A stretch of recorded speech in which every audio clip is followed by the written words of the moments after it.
আসসালামু আলাইকুম প্রিয় এডমিশন শিক্ষার্থীরা, তোমাদের আজকে কথা বলবো খুলনা বিশ্ববিদ্যালয়ের যে ভর্তি পরীক্ষা হলো। এই খুলনা বিশ্ববিদ্যালয়ের ভর্তি পরীক্ষার যে কাটমার্ক এবং রেজাল্ট কবে দিবে এই বিষয়টা নিয়ে কথা বলবো ভাইয়া। সো প্রথমে যদি আমি কথা বলি, একটু মনোযোগ দিয়ে দেখো।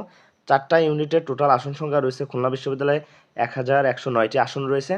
এই 1109টি আসনের বিপরীতে আবেদন করেছে 1,08,266 জন। 1,08,266 জন শিক্ষার্থী কিন্তু আবেদন করেছে এই 1109টি আসনের জন্য। এখানে প্রতি আসন প্রতি লড়াই করবে 97 জন শিক্ষার্থী। অর্থাৎ তোমাকে যদি চান্স পেতে হয় তাহলে তোমাকে 93 জন শিক্ষার্থীকে পিছনে ফেলিয়ে তোমাকে চান্স পেতে হবে। মানে একটা সিটের জন্য লড়াই করবে 97 জন শিক্ষার্থী। ডি ইউনিটে আবেদন করেছে 3,603 জন, মানে ডি ইউনিটে আবেদন করেছে 3,603 জন। সি ইউনিটে আবেদন করেছে 36,734 জন শিক্ষার্থী এবং এ ইউনিটে আবেদন করেছে 38,961 জন শিক্ষার্থী। যে কোনো ধরনের আপডেট তথ্য সবার আগে পাওয়ার জন্য আমাদের ইউটিউব চ্যানেলটি সাবস্ক্রাইব করে রাখো। যখন রেজাল্ট প্রকাশ করবে সাথে সাথে তোমরা এখানে এই পেজে পেয়ে যাবে। বি ইউনিটে আবেদন করেছে খুলনা বিশ্ববিদ্যালয়ে 28,968 জন শিক্ষার্থী আবেদন করেছিল এবং ভর্তি পরীক্ষার রেজাল্ট কবে প্রকাশ হবে, তাহলে ভর্তি পরীক্ষার রেজাল্ট প্রকাশ করা হবে তোমাদের 4টি ইউনিটের 30 ডিসেম্বর। এটা প্রকাশ করা হবে খুলনা বিশ্ববিদ্যালয়ের।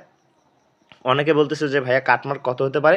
তুমি যদি দেখো খুলনা বিশ্ববিদ্যালয় কিন্তু জিএসটিতে ইনক্লুড ছিল। সো তুমি কাটমার্কের বিষয়টা যদি বলতে যাই তাহলে তোমাদের জিএসটিতে কাটমার্ক ছিল 60+ এরকম কাটমার্ক ছিল। সো এটা হলো 24-25 সেশনের এবং 23-24 তোমার কাটমার্ক ছিল 55+। সো আমি মনে করি যে খুলনা বিশ্ববিদ্যালয়ে তুমি যদি 60+ মার্ক পেয়ে থাকো তাহলে তুমি ধরে নাও যে তুমি আসলে একটা সিট পেয়ে যাবা। অনেকগুলো শিক্ষার্থীর মধ্যে তুমি একটা সিট পেয়ে যাবা। তো 60+ কাটমার্ক এবং কে কেমন পরীক্ষা দিয়েছো এবং কে কত মার্কের অ্যান্সার করেছো আমাকে কমেন্টে বলে দাও, তা আমি বলে দিব আসলে তুমি চান্স পাওয়ার যোগ্য কিনা।